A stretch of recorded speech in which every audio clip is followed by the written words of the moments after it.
En la mesa de análisis de hoy va a versar sobre el impacto ambiental, el impacto económico, la responsabilidad civil, también es importante en el campo de los residuos peligrosos biológico-infecciosos.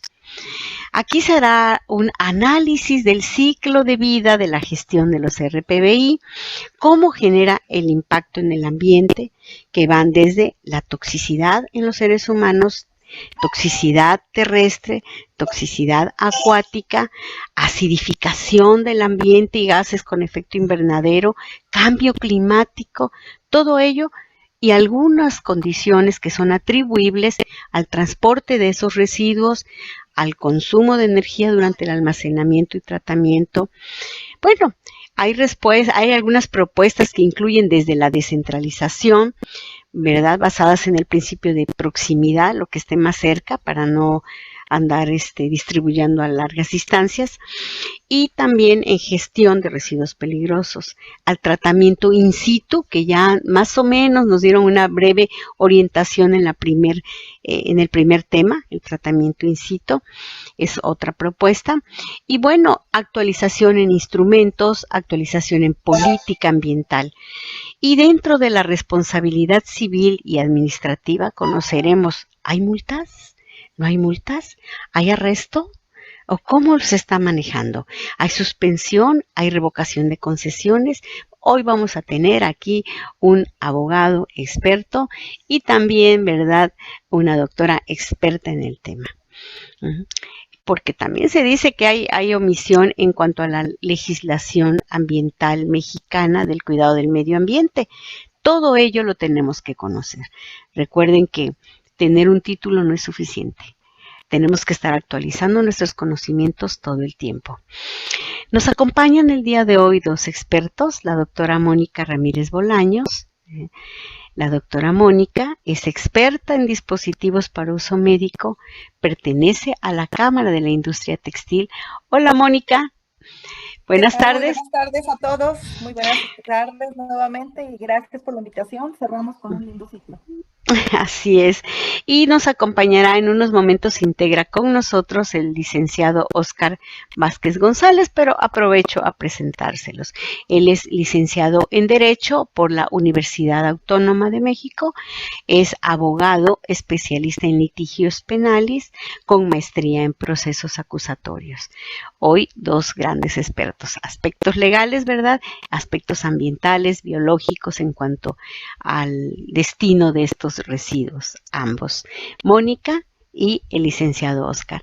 Les agradecemos su presencia. Para nosotros es un honor contar con ustedes en este tema tan interesante. Pues empiezas, Mónica, después el abogado para hacer nuestra mesa.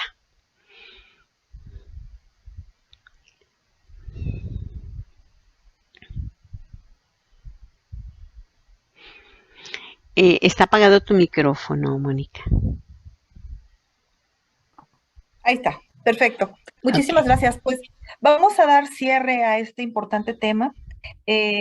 Prácticamente podríamos quedarnos aquí, yo creo, hablando un mes entero de RPBI, de los análisis ambientales, legales, todas las propuestas que han hecho diferentes países, desde la FDA, la EPA, la OSHA, la EMI, la CDC, la Comunidad Europea, todo lo que ha expuesto en materia de cuidar nuestro ambiente y seguir evitando el impacto macro y micro de lo que pueda suceder con todos los RPBI. Entonces, hoy nada más vamos a abordar el impacto ambiental. Ya revisamos en la primera parte de estas sesiones qué es el RPBI, cómo se clasifica, cómo se divide, cómo existe una cadena de custodia desde que se genera hasta que finalmente debe irse a los dispositivos finales, ya sea de destrucción en cuanto a sus componentes o a sus partes, pero finalmente evitando la mayor de las ocasiones, en la medida más próxima a no tener ningún tipo de impacto en la atmósfera, suelo, seres vivos, y llámese seres vivos, plantas, animales y demás. ¿Ok? Entonces, vamos a empezar con una revisión nuevamente sobre la famosa norma 087 que está presente en la República Mexicana. Ya lo revisamos en ocasiones pasadas, que tiene algunos aspectos donde tiene áreas de oportunidad que desearíamos que se aborden, que desde los altos mandos gubernamentales verifiquen que esta falta de infraestructura, de seguimiento, de apego y aplicación a la norma y a sus instrumentos, hagan en una forma efectiva que sea para bien común y que no existan aristas o dudas que pudiese quedar a interpretación del usuario. ¿Ok? Como bien nos comentaba ahorita Lupita, pues sí, ahora sí tenemos que hablar ya del ciclo de la vida. Somos parte de un ecosistema, afortunadamente, y el RPBI genera impactos ambientales. Hay estudios donde se hacen aproximaciones, se hacen estimaciones de lo que puede impactar, pero la realidad es de que estos estudios no son en el corto o mediano plazo. Prácticamente deberíamos de verlos en tiempos mucho más largos de lo que puede suceder en la toxicidad humana, en la terrestre, en la acuática, en la acidificación y efectos de gas invernadero, cambios climáticos, almacenamiento y tratamiento de todos estos materiales que definitivamente terminan dando un impacto al ciclo de la vida. Al momento de generar entonces un equilibrio ecológico y la protección de este tema tan importante, los legisladores, tan o menos mexicanos, se empezaron a preocupar en 1988 y es ahí cuando se empieza a hacer las primeras revisiones para regular de manera efectiva todo lo que son residuos peligrosos, corrosivos, reactivos, explosivos, tóxicos, inflamables y biológicos infecciosos, los famosos CREBIT, ¿ok? Que están descritos en la norma 052. Y a la par entonces se hace un reglamento en materia de los residuos biológicos infecciosos. Hay 7 normas ambientales, todas ellas abordando el tema de diferentes ángulos, de diferentes aspectos, pero todas ellas con un bien común y es vigilar en forma efectiva el RPBI generado. Los residuos sólidos y los residuos tradicionales se empiezan entonces a separar.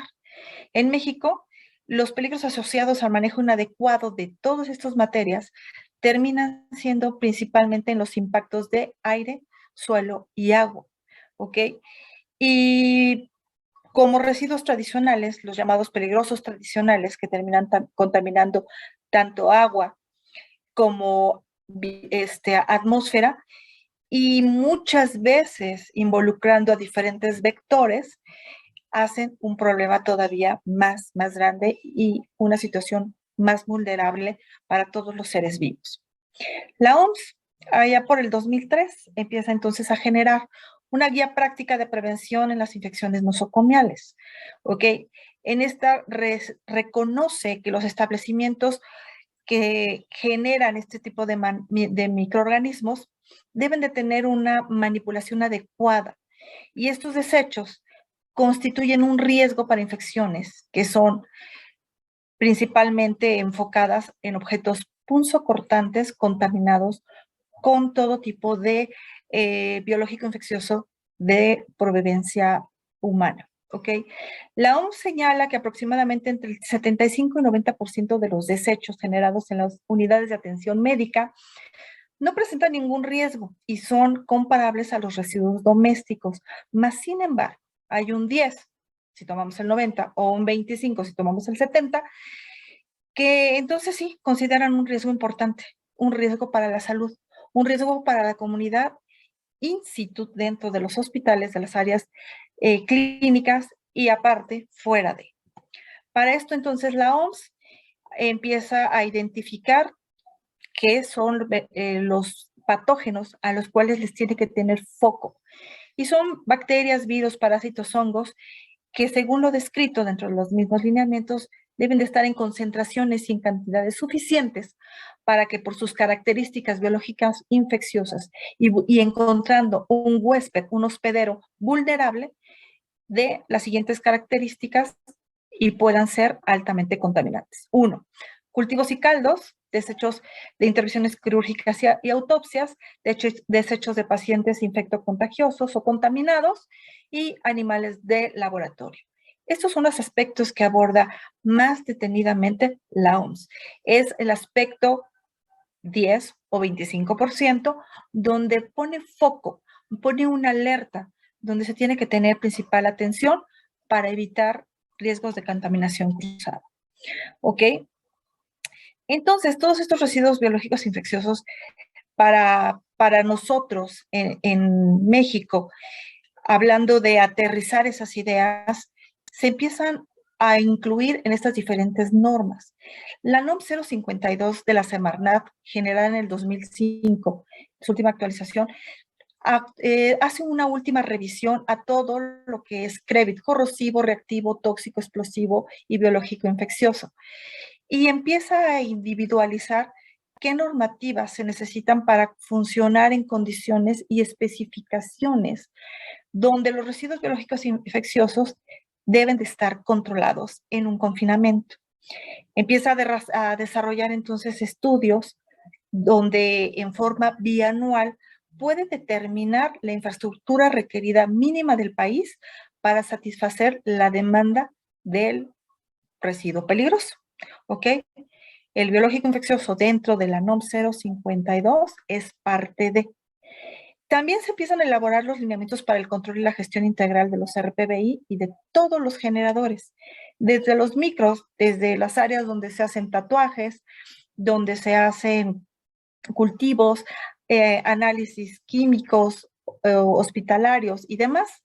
Y finalmente desarrolla programas para promover la producción más limpia en industrias y en todo lo que sea residuo peligroso, principalmente porque en las industrias se utilizan muchísimos insumos o materias primas que generan, más bien que en el proceso de generar algún producto empiezan a contaminar el medio ambiente, atmósfera, suelo y subsuelo.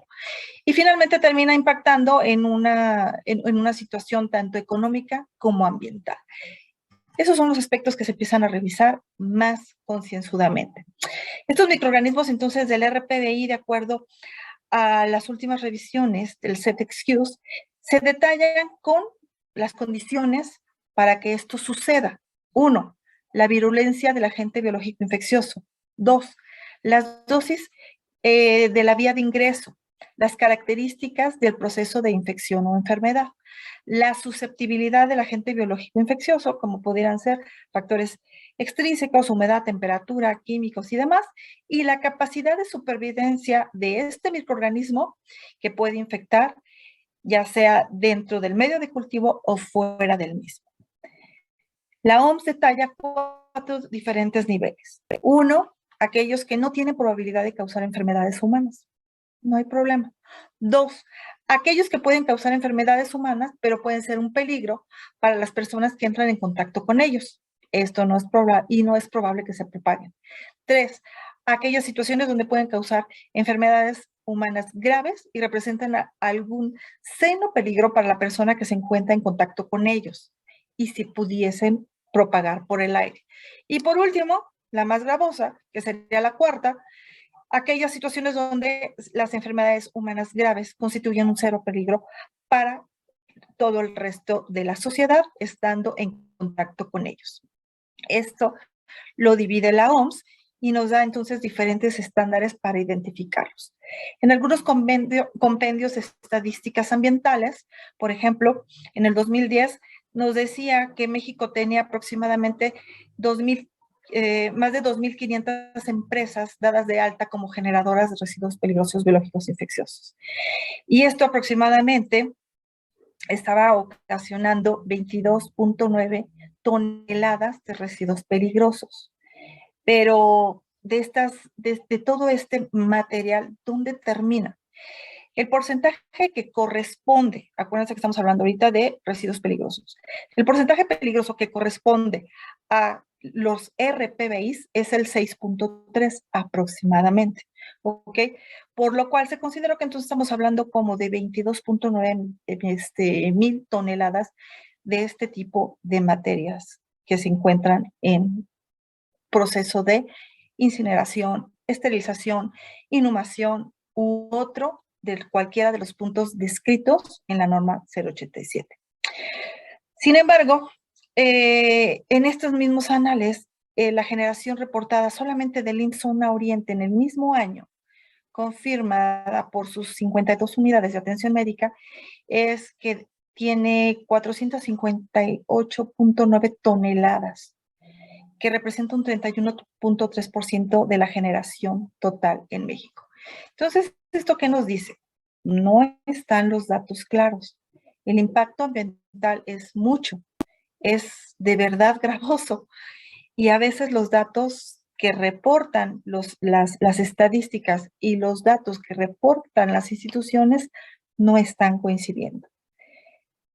En la unifila de la Semarnat se presenta entonces un diagnóstico donde lo que dice es que más o menos, para que nos demos una idea de cuánto se está generando, nos dice que se estima que 1.5 kilogramos de residuos biológicos infecciosos se deberían de estar generando aproximadamente por día, más menos, ¿ok?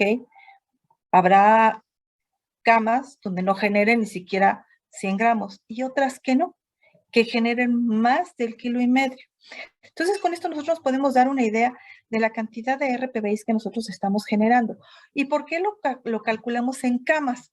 Pues porque hay RPBIs que no se generan en área de camas, que se podrían estar generando en consultorios particulares, ambulatorios, establecimientos rurales u otro.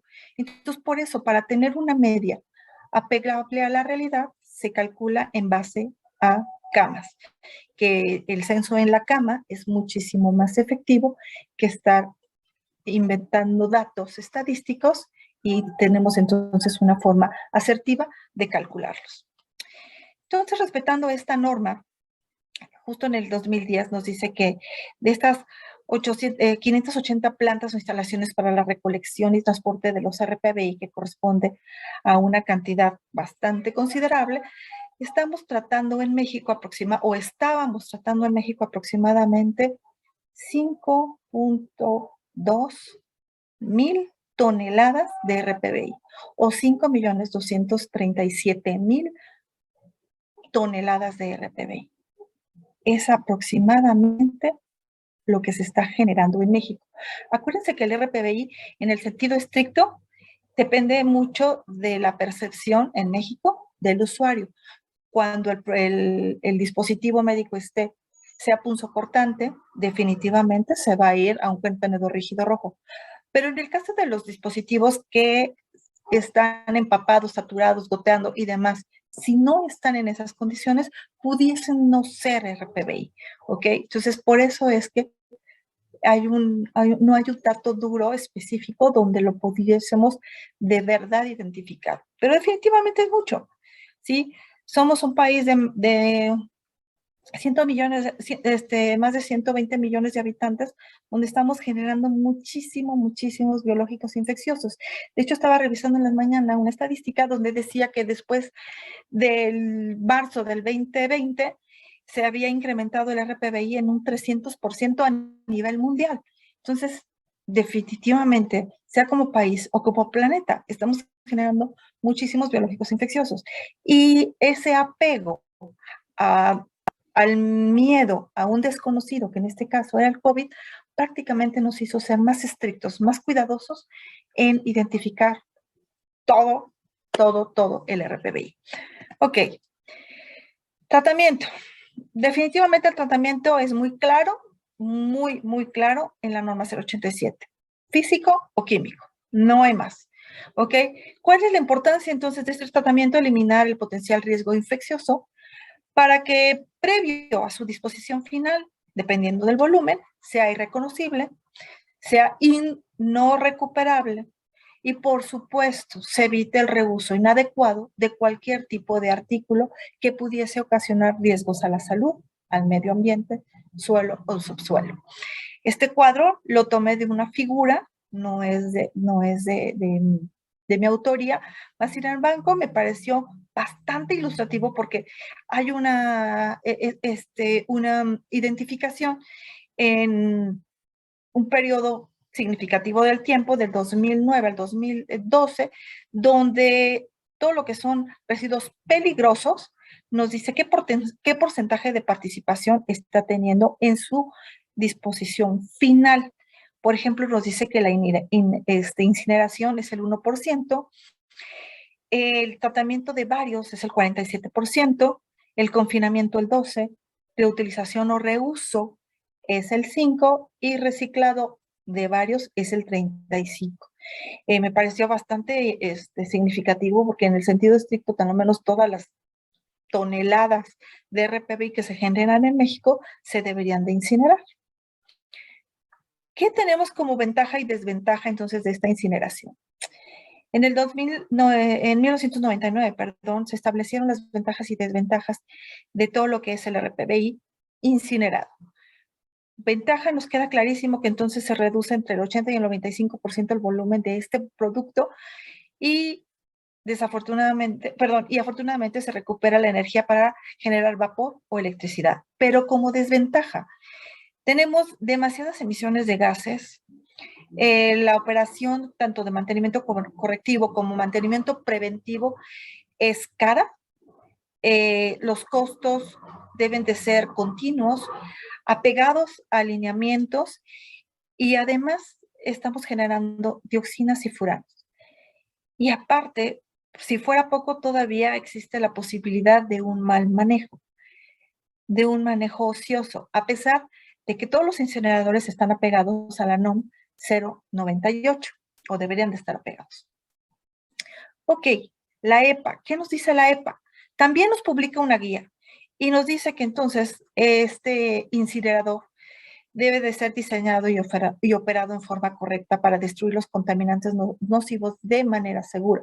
Por supuesto, presenta muchísimas propuestas en cuanto a filtros, mantenimiento, control de gases, cantidades máximas y mínimas de liberación y filtros necesarios para el control de las partículas, etcétera, etcétera. De hecho, menciona una guía muy clara, muy extensa, y sugiere cualquier tipo de metodología que se debe de utilizar y que se pudiera incluso alterar, ¿ok? Es bastante significativo el documento que presentó la EPA. Finalmente, en el 2010, una fecha muy reciente, ya después de una pandemia, se determinó que una mezcla óptima para incinerar este tipo de residuos y su manejo especial debe facilitar el tratamiento térmico, debe contribuir a controlar los niveles de emisión de contaminantes. En este documento se determinan muchísimos factores que intervienen en esos procesos de incineración y termina concluyendo como uno de los métodos más efectivos. Hay otros aledaños, sí, por ejemplo, el tratamiento químico, pero en el tratamiento químico incluso nosotros tuvimos un acercamiento con Semarnat, con la Comisión Nacional del Agua, e incluso hicimos la presentación de diferentes productos ante la COFEPRIS, solicitando que ellos nos den su aprobación para utilizarlos en forma efectiva y apegada a la NOM 087. Recuerdo perfectamente que presentamos 2 polvos, uno de glutaldehído al 9.7%, su nombre comercial es Premicid. No, ya no se vende en México, y ese producto pues tenía una altísima eficacia en la incineración. De hecho, nos entregaron documentos de diferentes laboratorios, Nelson Labs, que es altamente reconocido, y los presentamos. Y también presentamos de otros productos de un derivado del cloro, que me cuesta mucho trabajo mencionar, pero finalmente también se presentaron los documentos, venía con sus dossiers completos, y a la hora de que nos dieran el resultado final, literalmente nos dijeron, si el producto cumple con la inactivación del 99%, se puede utilizar. Y viene la contrapropuesta. Ok, se apega entonces a un tratamiento químico. No, eso yo no lo puedo decir. Entonces, la ley en esa parte nos dice que es juez, pero no es parte. Y no nos da en una forma efectiva qué químicos pudieran inactivar. Deja en manos del fabricante tanto las retas que se presenten como la efectividad en los diferentes laboratorios que haya presentado su control de químicos. Este último químico es de Colab y sí, todavía se vende en México, todavía tiene nombre comercial, se distribuye, y un segundo efecto que tiene es que aparte evita posibles derrames de RPBI líquido, porque al ser un polvo, no nada más inactiva, sino también gelatiniza. Entonces tiene esa doble función, ¿ok? Y bueno, entonces ya para hablar entonces de materia legal y ya para entrar a la mesa de discusión, ya expusimos toda la problemática tan grande que puede existir en el manejo en el manejo inadecuado del RPBI, que no nada más queda en una responsabilidad de salud, sino queda en unas responsabilidades de civil hasta penal. Le cedo también la palabra al licenciado Oscar y en conjunto, creo que ya está por aquí, y en conjunto podemos ir contestando las dudas que surjan y cualquier circunstancia que quede en esta mesa de diálogo.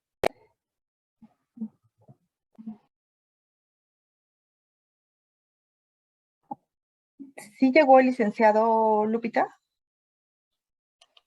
Parece que tiene problemas, ¿Para entrar? para entrar. Entonces ahorita yo creo que le están indicando cómo. Me imagino que no sé si haya tenido problemas con su correo electrónico o algo por el estilo. No sé si pudiera hacerte algunas preguntas, Mónica. Sí, Aquí claro, tengo claro. varias. ¿Sí?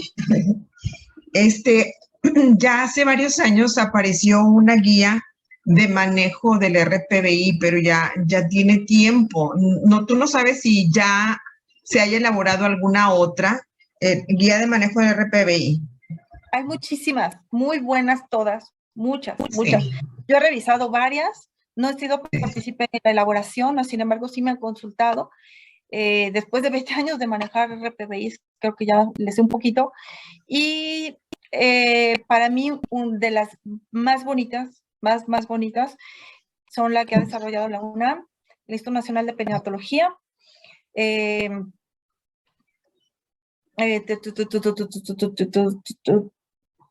IMSS, el ISSSTE también tiene unas muy buenas, Secretaría de Salud. Son de las que me acuerdo así de bote pronto porque están como muy desmenuzadas. En el RPBI hay que ser muy claro porque, insisto, queda como a percepción del usuario y esas guías he visto que incluso tienen flujos de qué situación se presenta y qué situación alterna o de sustitución ¿Qué opciones?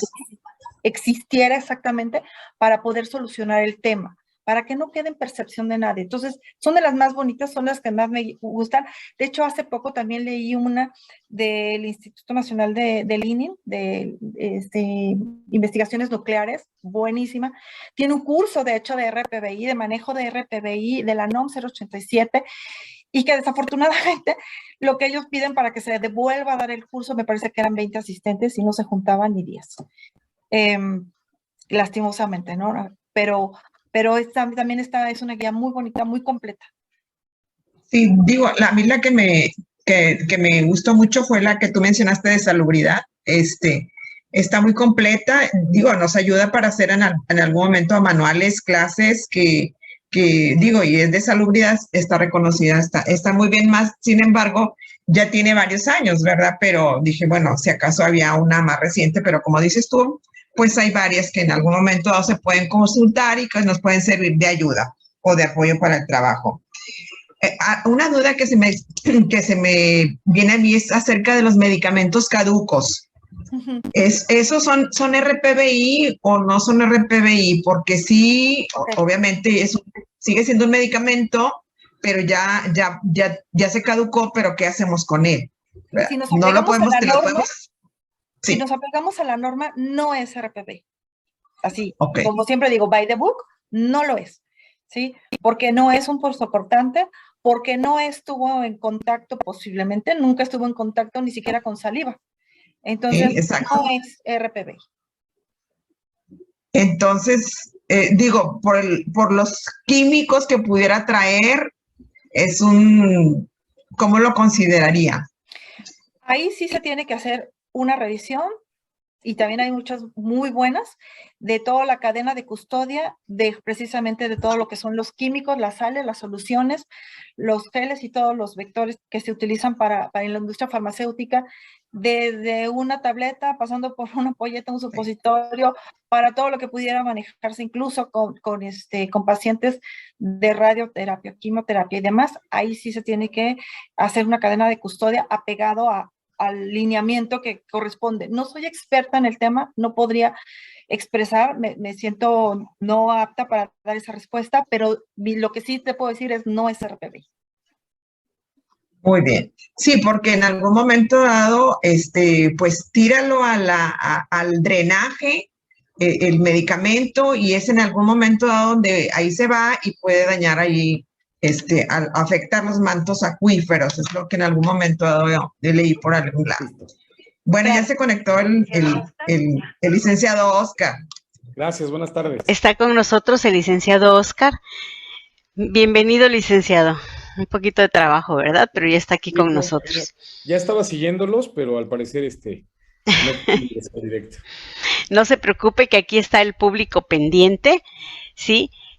Pendiente de saber ahora sí de esas políticas públicas o de la responsabilidad civil ante los RPBI. Adelante, ¿qué nos puede decir al respecto? Gracias, buenas tardes.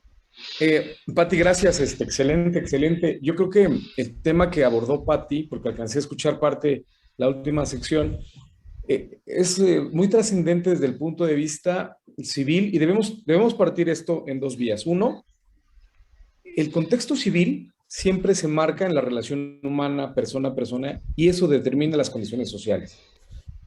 En el caso particular de esta modalidad que no es tan vieja, pero tampoco es nueva, estamos apenas en una etapa mediana de avance sobre el tema ecológico, trascienden dos cosas muy importantes. Una, el desconocimiento de las afectaciones a nivel ambiental y por ende a nivel social. Y la segunda, cómo poder estructurar en una sociedad tan, vamos a llamarla joven, desde la perspectiva de derecho ambiental. Evidentemente estas dos condiciones van a colapsar porque una trasciende a querer avanzar y la otra apenas está alcanzando a entender cómo va a avanzar o cómo se va a ir desarrollando. Dicha esta circunstancia, evidentemente el derecho siempre va un pasito atrás del avance social. Y en el caso particular de los RPBI y de todos los residuos peligrosos y de los de manejo especial, tenemos exactamente esa complicación. ¿Cómo ajustar esta metodología de tal manera que las circunstancias sociales y las circunstancias del avance no colapsen entre ellas? Como bien lo abordaba Moni, la repercusión más grande es que aún no entendemos cuáles van a ser las afectaciones a futuro, porque esto no tiene más allá de 18, 19 años de estar invadiendo a la sociedad por la preocupación en temas ecológicos y de residuos. En el caso particular de los RPBI, debemos observar que nuestro inicio como generadores del mismo y luego el tratamiento que se le da hasta el momento en que se lo entregamos a una persona especializada, conllevaría para nosotros como generadores de esos RPBI el mayor de las responsabilidades, la más importante de las afrentas que tenemos que cruzar en el contexto de nuestra responsabilidad como estos generadores. Cuando nosotros tenemos la metodología que ya hizo muy bien Pati en referirnos desde el momento de la creación, cómo se dividen, cómo se ejecutan, cómo se realizan, luego cómo se guardan, cómo se manipulan y cómo se preparan para su posterior procesamiento, esta se llama para nosotros nuestra responsabilidad y vamos a ponerlo como un radio de acción. Este cuadrito en donde estamos es exactamente ese momento en donde los generadores del RPBI somos los que vamos a encuadrar, tener enmarcado nuestra responsabilidad. Desgraciadamente en la sociedad y en materia de responsabilidad objetiva, nos pudiesen alcanzar algunos factores ajenos a nosotros. Si nosotros hacemos adecuadamente nuestro proceso, las condiciones sociales que devienen de la falta de responsabilidad de este marco ya no son nuestra responsabilidad directamente, pero sí podrían alcanzar algún tipo de reparación del daño. Me explico. Cuando nosotros manejamos el RPBI bajo los lineamientos legales, tenemos un factor externo, que es el que se encarga del procesamiento, ya sea de la incineración, o bien de la inocuación, o bien del manejo posterior, ya sea que se desahogue en algún lugar específico, se entierren X. Cada producto de RPBI, cada circunstancia en particular de manejo peligroso, va a requerir un procesamiento o lo que se le conoce como infecciosos, pareciera que termina en el momento en el que contratamos a una persona y seguimos a la segunda parte, al destino final. Y por eso hablaba del colapso entre el avance tecnológico y el social. Nos lleva a un punto en donde tenemos que ser todavía más cautelosos. Estamos hablando de la falta de responsabilidad o de falta de criterio de algunas empresas en no llevar el producto final a ese producto final. Han habido casos, Tlaxcala acaba el año pasado, encontraron un cementerio de residuos clínicos, algunos farmacéuticos. Estos dos puntos, la responsabilidad civil, ¿hasta dónde va a alcanzar a los que son generadores de este producto? A los que no hicieron su trabajo adecuadamente para procesarlo, a los que no lo llevaron al destino final. Esta nueva cadena de la cual nos hablaba Patricia tiene un sinfín de reglas estructuradas, bien marcadas, la norma oficial 087, las normas oficiales de la Profepa, la Semarnat, pero el problema mayor es que entramos en un aspecto de operatividad. Todos tenemos la responsabilidad y la obligación de tratar los residuos de manera responsable. Pero desgraciadamente en un país como el nuestro, en donde pareciera que todos tenemos que, o tenemos un chip en donde todos tenemos que ganar algo más, tal vez eso no sea suficiente. Esta última parte en donde las personas no llevan estos productos al destino final es algo un poco preocupante. Y eso, desgraciadamente, en algún momento, tanto el derecho como la sociedad, vamos a empezar a tener un conflicto de verdad delicado. En algún momento se había hablado también de que estos sí tipos de residuos pueden incluso ser mantos freáticos. Hay una hipótesis también sobre que la mayor parte del cáncer que se ha generado en nuestro país es precisamente porque no se han tramitado, no se han hecho los procesos adecuados para poder generar esta seguridad a la que todas las personas tenemos el derecho, a esta seguridad de vivir en un ambiente sano, libre de contaminantes, digámoslo así, el derecho humano a un ambiente libre de contaminación. Ese es el mayor reto que vamos a enfrentar en los próximos años. Estas teorías sobre cómo se está afectando el suelo no es una circunstancia aislada, nos pasa en Iztapalapa, pasa en Monterrey. Ya los mantos freáticos no están sirviendo para consumo humano, han tenido que traer de otros lugares el agua, y esto es un reflejo, no se nota, todavía no lo vemos, pero a ese nivel de delicado es este problema de la falta de conocimiento. En países como Alemania, Francia, no se hacen 3 tipos de separación, hay 7. Hay preparación incluso a los domicilios para que la gente empiece a realizar los procesos de la separación de los productos, y hay otro tipo de manejo de los mismos. Hay una responsabilidad y más aún hay un impacto por parte de la administración para que estos productos lleguen al lugar que deben llegar, que no se vayan a quedar como en un cementerio en Tlaxcala, ahí que de pronto aparezca un año después y que nadie sea responsable, y que la Profepa solamente sea una procuraduría muy bonita, muy padre, pero que desgraciadamente no tenga la mayor idea de lo que está ocurriendo. No es un caso aislado. Hay muchas empresas que se dedican al manejo, no solo de RPBI, voy a invadir un poquito esa esfera, sino de muchísimos otros productos, tanques completos de gas que están enterrados en algún lugar que la propia Guardia Nacional, anteriormente la PFP, había encontrado con ese tipo de productos y residuos que a la postre dañan un montón la zona y a veces los mantos freáticos. Estoy invadiendo una parte que parecería que no nos va a alcanzar, pero desde el punto de vista objetivo, si yo contrato una empresa que tiene una certificación, también debemos entender que en la otra vía una persona se va a defender. Yo genero los productos bioinfecciosos, voy a tener la capacidad de defenderme. Yo soy el hospital, yo genero los productos, pero empresa especializada. Importante, si hay una afectación ecológica, no solamente es una persona, es todo un conglomerado de personas los afectados. Pasó en Sinaloa, en un estado minero, no recuerdo el estado exactamente, pero se contaminó el manto freático y muchísimas personas terminaron muy afectadas.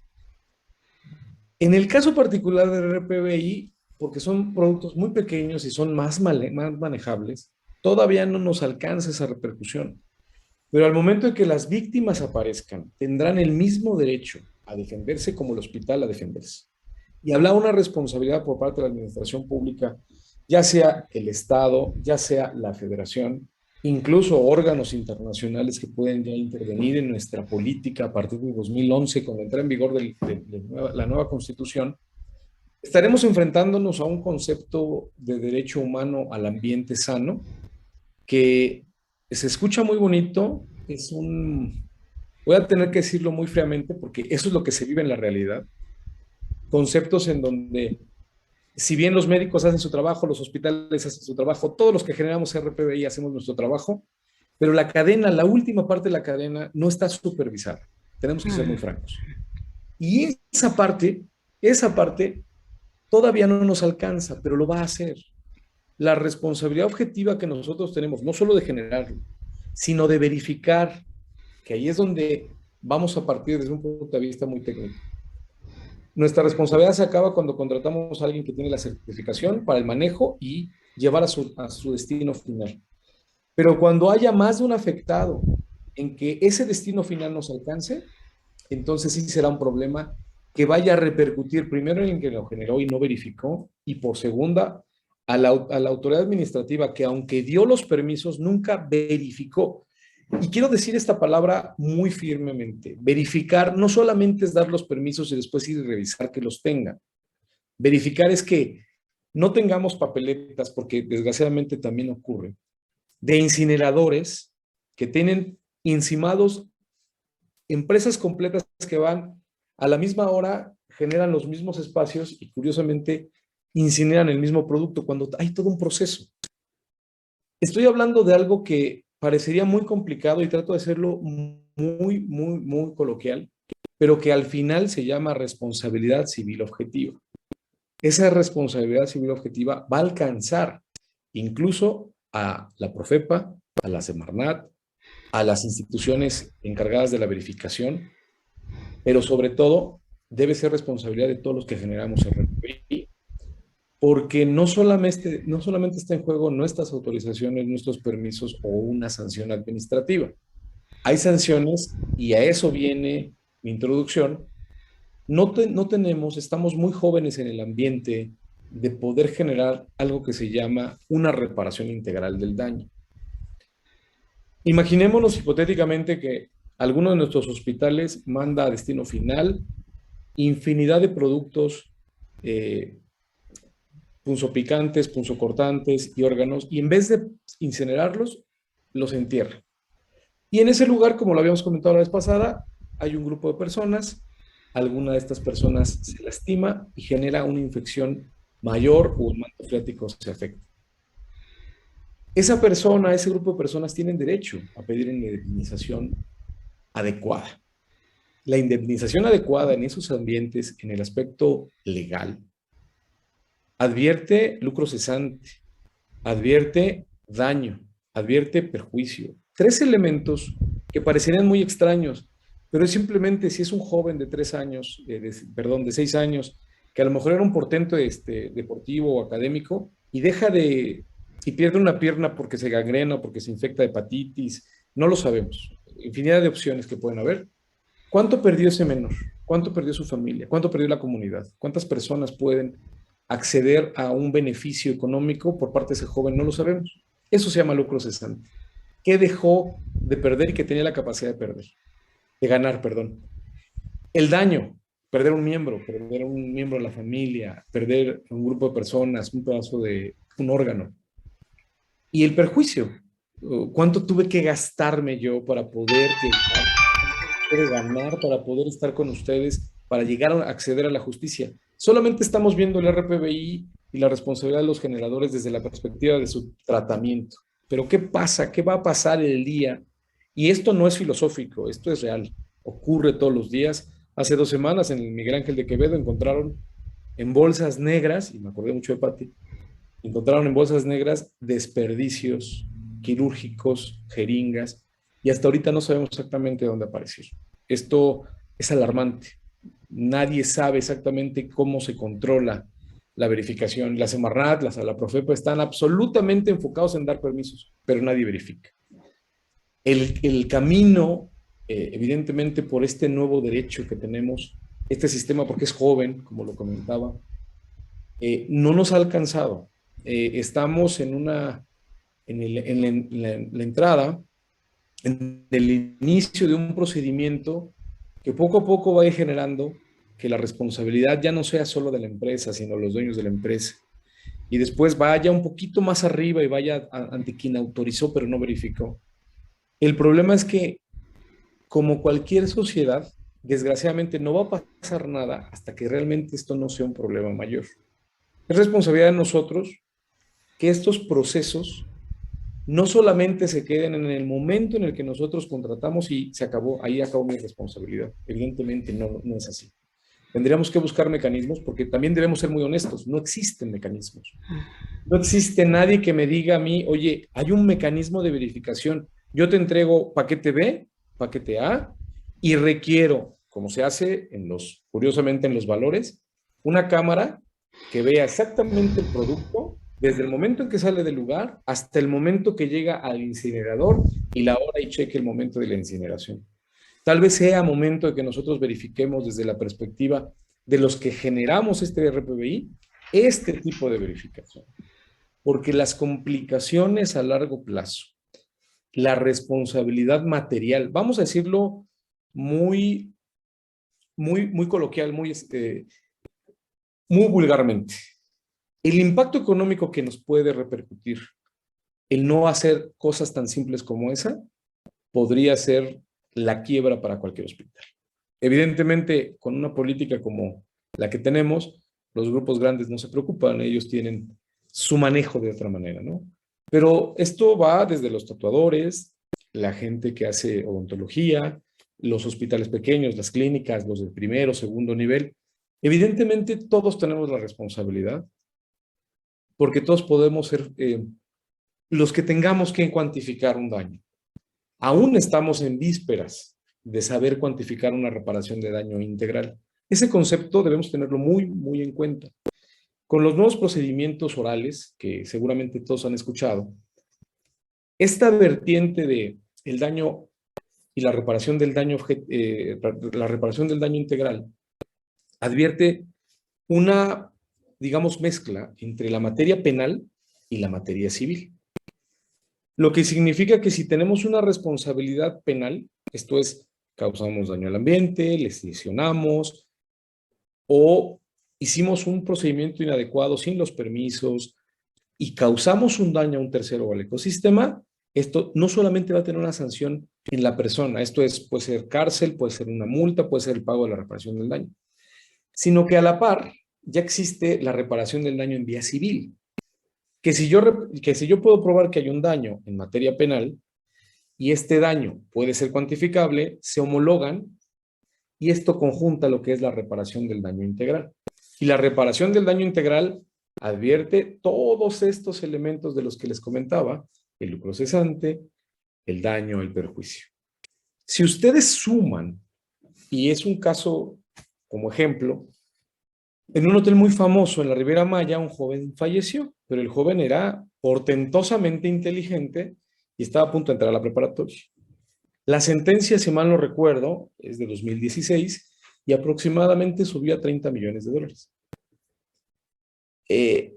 Evidentemente esto pues, fue una condición de mucho trabajo, fueron muchos años de debatir en un sistema como el nuestro, pero el simple hecho de tener a un hospital, a una clínica, a un odontólogo, hasta un tatuador, en un procedimiento de esta naturaleza, es absolutamente desgastante, desde el punto de vista profesional, técnico y mucho más legal, por las complicaciones de tiempo, gastos e infinidad de otros factores que se pueden ir dando. El daño al nombre, a la moral, a la reputación de la persona que pueda estar investigada por algo como esto es absolutamente aniquilante.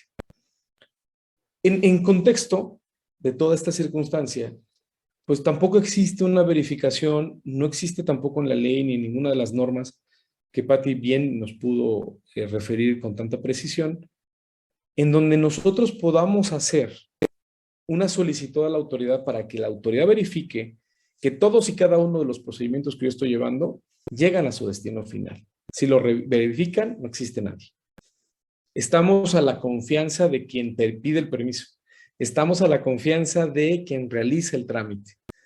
Eso es preocupante porque, bueno, nos ocurre a todos, somos una sociedad y debemos ser muy honestos en ello, que sabemos darle la vuelta a las cosas. A veces lo más importante es hacerlo bien y solo verificar. Y esa palabra, quiero que nos quedemos todos con ella, porque precisamente la verificación es lo que no ha permitido que todos estos procesos, estas normas oficiales, lleguen exactamente al punto medular, que es la prevención y el procurar el derecho humano a todos a que tengamos un ambiente sano y libre de contaminantes de la magnitud que pudiéramos tener. Es preocupante, pero yo creo que más bien nos da un punto para ocuparnos. Tendrán todos ustedes tal vez la tarea después de esto tan aberrante. Desgraciadamente me toca a mí siempre decir las malas noticias, pero también hay una muy buena. La buena es que todos podemos ser parte de la solución. Siempre, y hay un sistema que nació después de la posguerra en Japón que se llama las 3C, y de lo que se trata es simplemente de ir verificando qué puedo hacer mejor en el proceso para ir mejorándolo.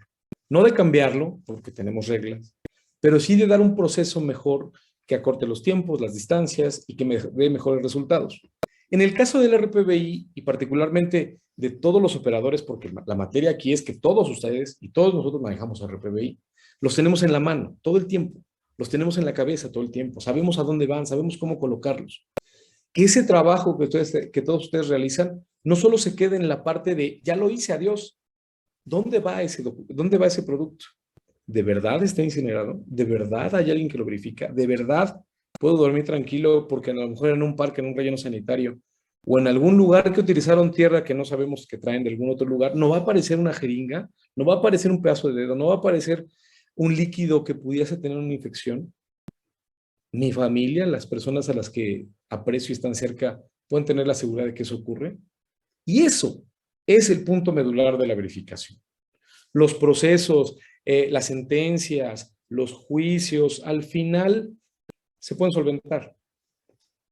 El recuperar la vida de alguien, la salud de alguien, todos y cada uno de los que están en este foro conocen el valor de la vida y de la salud. En la más ínfima naturaleza de la misma. En la más mínima condición que se pueda observar de vida y de salud, todos y cada uno de ustedes la han tenido porque conocen perfectamente la repercusión de no tenerlas. Ese es el punto medular para nosotros. Creo yo que desde el punto de vista legal tenemos cubierto todo, las normas, las leyes, los reglamentos, pero la verificación, desgraciadamente la parte operativa, las manitas como le llaman los médicos en cirugía, son ustedes. Todos y cada uno de los que están en ese proceso, me parece que es la parte más importante. Es, creo, lo más relevante y más que nada es donde pudiéramos tener más impacto. La parte legal, siempre estaremos aquí, sabremos los procesos, que el proceso mayor es hagan su trabajo como deban hacerlo, creo que eso ya quedó más que claro. Pero ir un poco más allá, creo que le va a beneficiar a todos y cada uno de los que estamos en el proceso. Esta es la parte más difícil de mi participación. y pues sería hasta este momento. Perdón que te interrumpa, Oscar, tocaste un tema medular Sí. y es el económico, porque al final el RPBI lo generemos en casa desde una torundita, o sea, en las toneladas que puedan salir de cualquier UMAE o cualquier hospitalazo de más de 700 camas, pesa, a los administradores les pesa comprarlos, incinerarlos, transportarlos, o sea, todo termina siendo en dinero. Y desafortunadamente, todos los que estamos en este planeta vamos de paso entre 50 y 80 años aprox, y nos desresponsabilizamos de los que se quedan, de los que se van a quedar, ¿no? De los que sigan de paso, como finalmente es el ciclo de la vida. Entonces es ahí la parte más crítica, porque, ay, ¿qué puede pasar si me vacío 1 litro de sangre? Pues sí, pero 1 litro de sangre multiplicado por la cantidad de hospitales que hay en el planeta, estamos acabándonos mantos freáticos, aire, suelo, y nos estamos afectando a nosotros mismos, ¿no? Al ecosistema que es un equilibrio preciso y conciso para que las cosas funcionen. Pero termina siendo dinero. Si se lo responsabilizamos al gobierno, por mi experiencia después de 20 años, los primeros que dicen, no, no vamos a recolectar en bolsas, la que gusten, la que quieran, la más barata, la más bonita, la que traen de Estados Unidos, la que fabrican aquí en México, la que quieran. La realidad es que no lo usan. ¿Por qué? Porque, ay, pero ¿cómo voy a pagar, no sé, 70 pesos de una bolsa para recolectar RPBI y luego eso pesa y lo tengo que mandar a incinerar? Y todavía, aparte, encima de todo, tengo que cobrar porque lo transporten, porque lo tengan Pero, frío. ojo, Entonces es una Pati, cadena de costos que nadie quiere asumir. ojo, Pati. Es una cadena de costos, pero para el que los procesa, para el Claro. que los produce. El problema es que cuando la cadena de costos voltea a la persona que pide una reparación del daño, y ya se está viendo, con la entrada Pero en no, vigor del pero nuevo no lo asumimos sistema, nuestro derecho como ciudadanos mexicanos. Alguna vez alguien me dijo, Pati, ¿qué pasa si yo veo que hay un derrame? Y me pasó enfrente de mí. Se voltearon unos contenedores de líquido rojo, de sangre para ser exactos, se voltearon y todo el mundo salió como gallina descabezada a traer las Karchers para limpiar y que se fuera todo ¿cómo se llama? Al ajá, drenaje.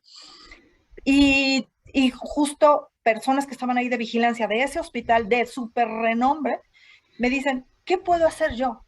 Tú, como ciudadano mexicano, agarras y lo denuncias, ¿sí? es que Semarnat, ahí está el problema.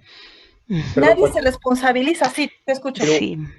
el punto medular, y por eso digo que estamos en una etapa de avance, apenas estamos, nosotros tenemos con el sistema desde 2011, con la entrada en vigor, de los derechos humanos. Los derechos humanos es un concepto que viene de 1952 y se hace a través de una carta universal, pero empieza a permear en otros estados, como el nuestro, Latinoamérica, a partir de unos tratados internacionales. El tema ahora es que ya se hace verificativo, que es este. Y por eso utilicé la palabra verificación. Cuando entran en vigor los sistemas orales, el penal y ahora ya está el civil, la Constitución nos marca que todas las autoridades serán garantes y verificarán que se cumplan y se respeten los derechos humanos, porque los derechos humanos no se litigan, no se piden, los derechos humanos se exigen y se aplican, no hay más. Ninguna autoridad tiene la facultad de restringirte ningún derecho a menos que haya una excepción. En este caso, estamos en pañales en el sistema, porque estos sistemas son pues, ingleses y norteamericanos de nivel máximo, esta verificación se da dentro de los códigos civiles y dentro de los códigos penales. En el Código Penal ya hay una responsabilidad para personas morales. O sea, ya no solamente es el dueño de la Audi, ya es Audi, la marca, la empresa, el monstruo, Volkswagen. Ya no va a repercutir solamente en el director o en el gerente, ya es la empresa. La persona moral también tiene personalidad. ¿Qué significa esto? Que ahora las personas podemos nosotros como víctimas, como ofendidos, como afectados en una circunstancia de responsabilidad, nosotros ponerlos al mismo nivel que el hospital y decir, oye, tú te vas a defender, pero yo también tengo el mismo derecho. Incluso en la Constitución ahora aparece una cosa que se llama la víctima. En procesos civiles siempre ha habido una confrontación de igual a igual. Y ahora en los procesos penales también. Ahora ya no solamente es el MP o el fiscal, ahora ya es la víctima y el imputado, pero los tres están en el mismo nivel. Anteriormente eso no ocurría. Con esta entrada en vigor del sistema novedoso, bueno, no nuevo, pero sí en nuestro país, lo que nos permite observar es que si el fiscal se equivoca, la víctima y su asesor, que también es un abogado, puede repercutir en condiciones civiles contra el Estado, contra el Ministerio Público y contra el imputado. Que si ponemos al imputado en la ecuación y es un hospital, olvídense las magnitudes de la repercusión económica. Entonces, en el Y sentido si- estricto, ahí esa persona, independientemente si era un paciente o era un trabajador del hospital, debió haber denunciado. Exacto, se vuelve cómplice en el asunto. Tal Exacto. vez no le afecte económicamente, pero es un encubridor. Ujú. Si yo sé, por ejemplo, en tu caso hipotético, que efectivamente pasa muy seguido, de pronto el gerente vio y dijo, no, pues a ver, yo me encargo porque mi jefe no se puede enterar, ABC, lo que guste, le mande. No se puede enterar porque, híjole, me va la chamba en ello. Y de pronto llega la persona que dice, tengo hepatitis, mi hijo tiene hepatitis, el señor tiene hepatitis. ¿Por qué? ¿Qué crees? Que utilizaron parte de eso, cayó en una de las albercas de, no sé, y los niños se infectaron todos. Imagínense la repercusión económica, pero ya va directamente a todas y cada una de las personas que fueron omisas en señalarlo. Porque si eres omiso, porque las sanciones civiles y penales no advierten tal vez el accidente, no lo sancionan, porque vas a decir, oye, fue un accidente, se rompió, el proceso debió ser este, no lo Sí, sé. pero incluso en el artículo 414 del Código Penal Civil vigente, en el capítulo 5, yo recuerdo que dice, quien lo haga, quien lo omita, quien lo ordene, o sea, y que esté consciente Sí, de que la exacto. acción es indebida, es cómplice. Siempre y Aun- cuando, en el artículo, por eso digo que vamos muy lento, en el Sí. artículo habla del ambiente, habla, Ujú. habla del medio ambiente. Sí. Si ya se vuelve un aspecto personal, o sea, la afectación de una persona es un daño. En Ujú. el medio ambiente también es un daño. En la persona puede ser una lesión, puede ser una enfermedad, puede causarle algún perjuicio. Pero desgraciadamente esa norma, y tengo que ser muy enfático, esto ya es defensa. Si me dice alguien a lo que acaba de decir la doctora, lo que voy a decirle es un delito abierto. Los delitos abiertos los cierra el juez, no lo cierra la ley. Significa Ok. que no puede ser sancionable. O sea, tiene muchísima defensa, muchísima. O sea, yo me río cada vez que llega un asunto de naturaleza ambiental porque no hay manera que nos sancionen, salvo algunos cambios de la ley que son de cambio de uso de suelo, pero no tiene nada que ver sobre el PBI, porque el delito no te dice específicamente cuál es el hecho a perseguir. Todo efectivamente da un catálogo de acciones o omisiones, Sí, pero no sí. te dice cuál es la intervención. Entonces, está la ley muy bien, por eso el tema fue un poco más filosófico y un poquito más social, pero la ley existe. Incluso hay solamente dos tipos penales. Uno en el Código Penal de la Ciudad de México, pero es solamente para o sea, tirarlos. Y otro en la Federación, que ya hace un catálogo más amplio, que es el 412, que bien referiste, Ujú. pero tampoco dice, oye, si pertenece, si es un enfermero, si es un gerente de un hospital, si el residuo es de 3 pesos, si es de 5, Ajá, si es de exacto. 3 litros. Ahí lo que Ujú. nos va a faltar, y es por eso, porque, por ejemplo, el derecho penal tiene 100 años, el derecho civil 2500. Esos dos derechos tienen infinidad de condiciones de avance.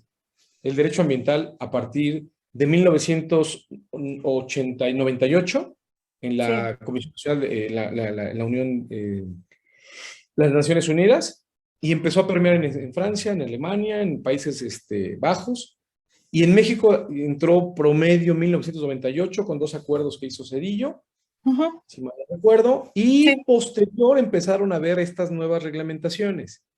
Pero Ujú. ojo, la Profepa no tiene más de 15 años.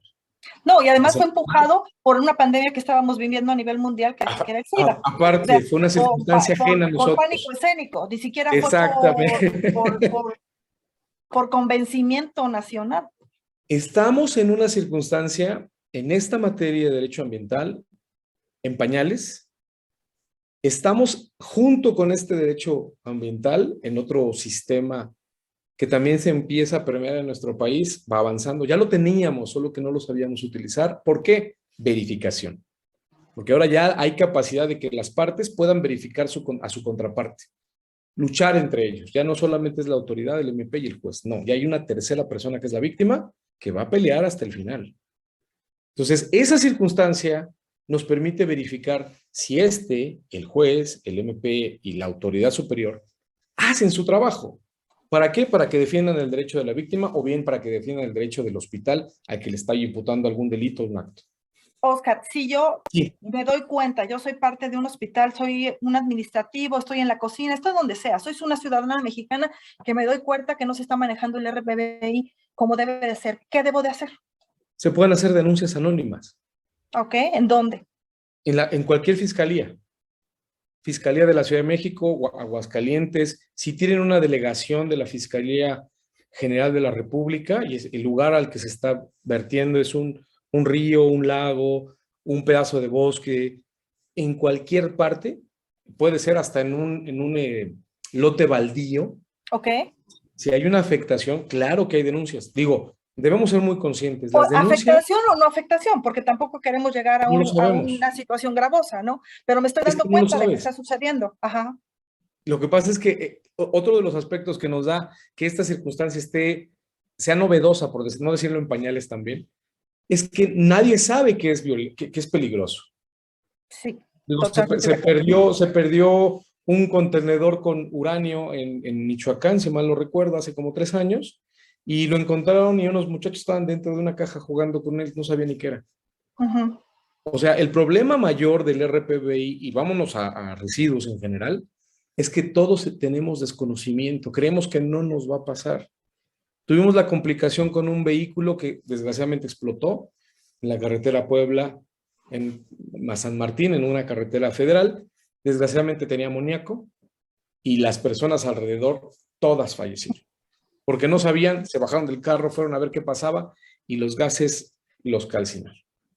Okay. Entonces, ese tipo de detalles, de no saber, de mala información, no nos permiten darnos cuenta. Pensar que puede haber una repercusión por parte de una autoridad o del vecino que está enterrando pedazos de sus animales en la veterinaria, a lo mejor no nos afecta, no lo sabes.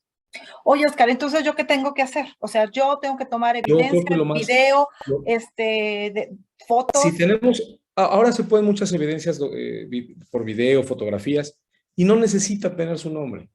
Okay. La autoridad está obligada. Evidentemente puede que no lo hagan. También hay que ser muy honestos, volvemos al tema de nuestro país, pero si lo haces tú, lo hace un familiar, lo hace otra persona, de manera anónima, más de una denuncia anónima evidentemente ya se vuelve una noticia criminal. Ustedes pueden hacerlo. Es un aspecto que, volvemos al punto, el derecho es un aspecto de sentido común. Tal vez los trámites son un poco más delicados sin ponerle pincitas y moños para presentarlo, pero con una hoja en blanco, escrita a computadora y diciendo soy un ciudadano, me encuentro en la colonia X y cada vez que paso en esta calle con este número de lote, observo 3 personas con tambos rojos y con tambos amarillos, con un olor fétido, con un olor extraño, todo el tiempo están desechando productos bioinfecciosos o parecieran, desconozco. No lo hago yo, lo hace una tercera persona o lo hago 3 veces. Licenciado, ¿in situ sería mejor que trasladarlo? Hace muchos años se hacía in situ. Sí, mire, el tema es, la política generalmente crece... La cantidad. Por el traslado y eso, sí. Sí, el in situ yo creo que alguna vez lo platicábamos Moni y yo. Claro que sí, el in situ es mucho mejor opción, pero... Sí, de hecho había propuestas. Sí, había propuestas que queríamos llevar hasta el Senado, por eso conozco al licenciado, porque estábamos en una preocupación mutua de este problema, que es gravoso para el país. Yo creo que sí, porque hay una, bien lo acaba de decir usted, las manitas que ustedes realizan, yo a los médicos cirujanos que le dicen manitas a las manitas, ellos no hacen manitas, quienes hacen manitas son ustedes. Por el proceso, porque tocan, porque hacen, porque de verdad hacen un movimiento impresionante de trabajo. Y ese tipo de manejo les da una expertise y les da una capacidad que solamente ustedes tienen. Los médicos y como asesor de hospitales, pues solamente son instructores, ¿no?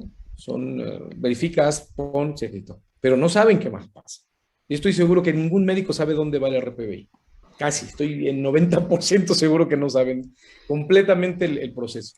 El proceso de custodia, correcto. Exacto. Yo creo que ustedes, sí tienen que verificarlo, incluso generarlo con sus hospitales, donde trabajen, si no estamos en el in situ, porque no tenemos la capacidad, porque también entendemos que hay un costo también un poco elevado, pero si sumamos costo-beneficio, si sumamos posibles repercusiones, totalmente in situ, bajo ciertos reglamentos y bajo cierto procedimiento, yo creo que sería lo más conveniente. Sí, Más con la hace muchos años era una norma que cada hospital tuviera sus propios hornos para incinerar sus residuos. Sí, y no había tanto problema, pero de repente surgió la industria, ahora todos nos los llevamos y ahí viene el peso, el costo, el traslado, de ahí, se eleva el gasto por el traslado. Aquí nos preguntaban, ¿cuánto cuesta el kilo? Nos preguntaba aquí Carla Janet, ¿cuánto cuesta el kilo de procesar los RPBI? ¿La incineración? La incineración. Ok, el kilo anda alrededor, por ejemplo, para el gobierno, y es público, lo pueden encontrar en Encubía, está alrededor de los 46 pesos el kilo. El kilo. Pero estamos hablando de gobierno, ¿ok? Y de ahí para arriba, no, la verdad, honestamente, en hospitales privados no sé en cuánto esté. No, también, bueno, pues ahí es parte de la pregunta, Carla, tendremos que investigar más, ¿verdad? Porque eso es transparencia, ¿sí? El otro punto que preguntan, los cubrebocas. Sí. ¿Qué pasa con los cubrebocas?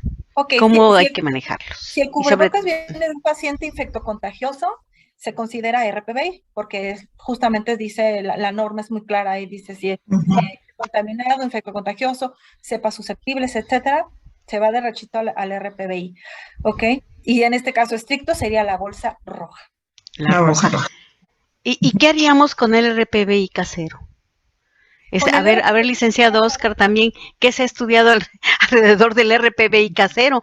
Hacemos curaciones en casa, a veces hay... La propia norma, la Semarnat y la Profepa tienen en la ley un artículo específico que los desecha. O sea, como el volumen no es elevado, no tienen ningún tipo de repercusión. O sea, pueden tirar lo que quieran en casa. Por eso es tan complicado que algunos hospitales hemos notado en algunos médicos que hacen intervenciones en su consultorio. Yo creo que todo el mundo lo sabe, ¿no? Más como enfermeras, enfermeros. De pronto llega, le hace el procedimiento chiquitito en el consultorio para no pagar el quirófano. Bueno, como es tan mínimo, otro problema en la norma, no lo contempla. Incluso lo saca. Sí, cuando no tengamos un factor de generación constante como lo marca la norma para la 087, pues los caseros simplemente los desechan. O sea, no tenemos sanción, no existe. A menos que no está contemplado, definitivamente. Si es punzocortante, estamos obligadísimos a crear un contenedor rígido que no lo describe la norma, pero puede ser un frasco de cristal o algo que tenga la suficiente rigidez para que el caso del no vaya a funcionar. El estilete o exactamente no vaya a funcionar a un tercero. Pero eso lo hacemos más como tema social, porque tampoco, tampoco hay una... Es que no es mandatorio, es sugerido. No. También maneja el tema de las situaciones rurales y demás. Entonces es conciencia y al final... Sí, pues hay consultorios pequeñitos que pueden tener sus mini contenedores de RPBI chiquititos, tiernos, etcétera. Me pasó justo con un tatuado. Me mandaron llamar, es una experiencia rápida que se las platico. En el centro Banamex se hizo ¿cómo se llama? La expo tatuajes de no sé qué. Entonces ahí evidentemente iban a exponer tintas, aparatos, muchísimas técnicas y demás, y por supuesto 1000 casas comerciales que se iban a presentar ofreciendo sus servicios, desde perforaciones, expansiones, y me mandan llamar a mí como experta y les digo, ok, se va a generar RPBI, tienen que tener contenedores rígidos rojos todos, no es negociable, se tiene que hacer. Y empezamos en la disputa de, ¿y quién lo va a contratar? Literal, ninguna empresa, o sea, el Centro Banamex y los expositores estaban totalmente de acuerdo. Pero el problema es que los recolectores de RPBI decían, pero pues yo nada más voy a ir un día o dos o cuántos, o mi contrato es por tantos meses. Entonces, no, señores, caballeros, necesito que vengan y se recolecten, no sé, a lo mejor salen 100 kilos, 200 al día, no lo sé, pero tienen que venir a recogerla. No, porque yo trabajo bajo contrato. Híjole, entonces, o sea, también existe la parte, sí lo quiero hacer, pero no hay quien viene y lo recolecta, ¿no? Es una contradicción Verificación. grande Bastante de grande. verificación.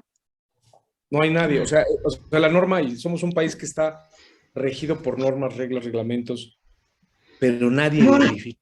Nadie Hay verifica. hay un comentario aquí, de que me pareció muy bueno porque a mí también me ha preocupado. Y de hecho, en unas jornadas vimos lo de la ropa desechable.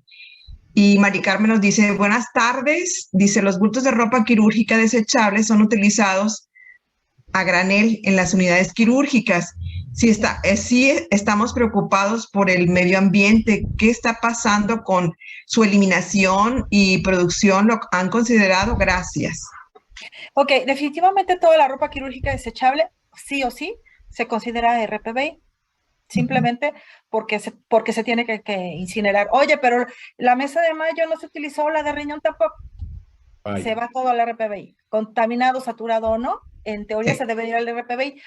La bibliografía, para que si quedan dudas, ahí lo consulten. Hay muchísima información, pero la plática prácticamente salió de estos documentos. Ahí lo pueden leer cuando tengan la oportunidad de hacer la revisión. Sí, por favor. Y pues muchísimas gracias a todos. Les agradecemos mucho, mucho la invitación.